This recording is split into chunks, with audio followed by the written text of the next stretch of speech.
Welcome to the First Church of Appliantology. The white zone is for loading and unloading only.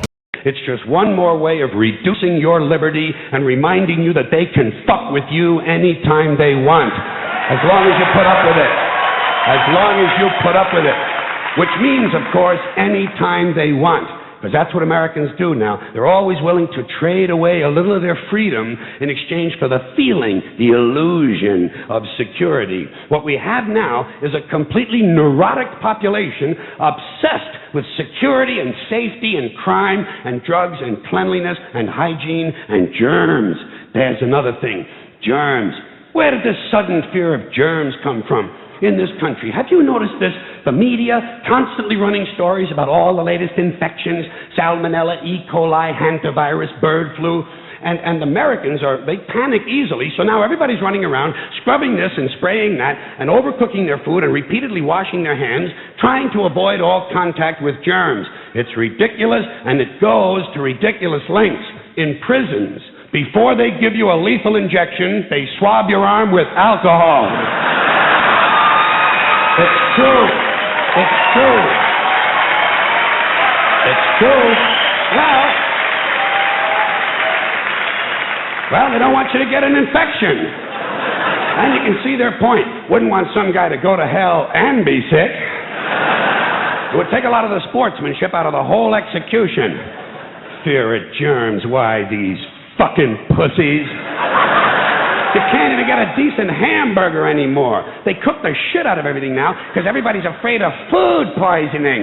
Hey, where's your sense of adventure? Take a fucking chance, will you? You know how many people die in this country from food poisoning every year? 9,000. That's all. It's a minor risk. Take a fucking chance, bunch of goddamn pussies. Besides, what do you think you have an immune system for? It's for killing germs. But it needs practice. It needs germs to practice on. So listen.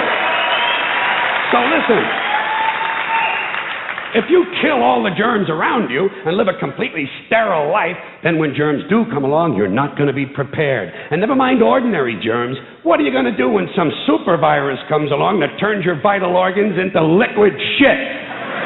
I'll tell you what you're going to do. You're going to get sick, you're going to die, and you're going to deserve it because you're fucking weak and you got a fucking weak immune system. Now, God damn it. Hey. All right. Let me tell you a true story about immunization, okay? When I was a little boy in New York City in the 1940s, we swam in the Hudson River, and it was filled with raw sewage, okay? We swam in raw sewage, you know, to cool off. And at that time, the big fear was polio. Thousands of kids died from polio every year. But you know something? In my neighborhood, no one ever got polio. No one, ever. You know why? Because we swam in raw sewage. It strengthened our immune systems. The polio never had a prayer. We were tempered in raw shit. So personally, I never take any special precautions against germs. I don't shy away from people who sneeze and cough. I don't wipe off the telephone. I don't cover the toilet seat. And if I drop food on the floor, I pick it up and eat it. I eat it. Yes, I do. Even if I'm at a sidewalk cafe in Calcutta, the poor section, on New Year's morning during a soccer riot. And you know something? In spite of all that so-called risky behavior, I never get infections. I don't get them. I don't get colds. I don't get flu. I don't get headaches. I don't get upset stomach. And you know why? Because I got a good, strong immune system, and it gets a lot of practice. My immune system is equipped with the biological equivalent of fully automatic military assault rifles with night vision and laser scopes. And we have recently acquired phosphorus grenades, cluster bombs, and anti-personnel fragmentation mines.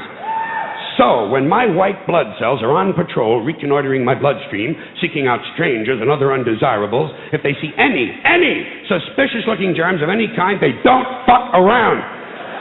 They whip out the weapons, they wax the motherfucker, and deposit the unlucky fellow directly into my colon. Into my colon. There's no nonsense. There's no Miranda warning. There's none of that 3 strikes and you're out shit. First defense, bam, into the colon you go. Yeah, good. Yeah, great. All right. Oh. And speaking of my colon, I want you to know I don't automatically wash my hands every time I go to the bathroom, okay? Can you deal with that? Sometimes I do, sometimes I don't. You know when I wash my hands? When I shit on them. That's the only time. And you know how often that happens? Tops. 2-3 times a week. Tops.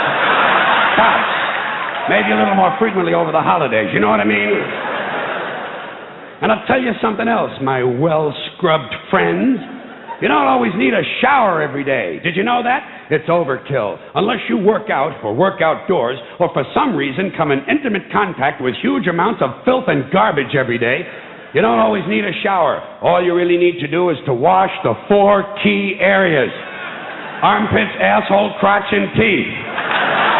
Got that? Armpits, asshole, crotch, and teeth. In fact, you can save yourself a whole lot of time if you simply use the same brush on all 4 areas.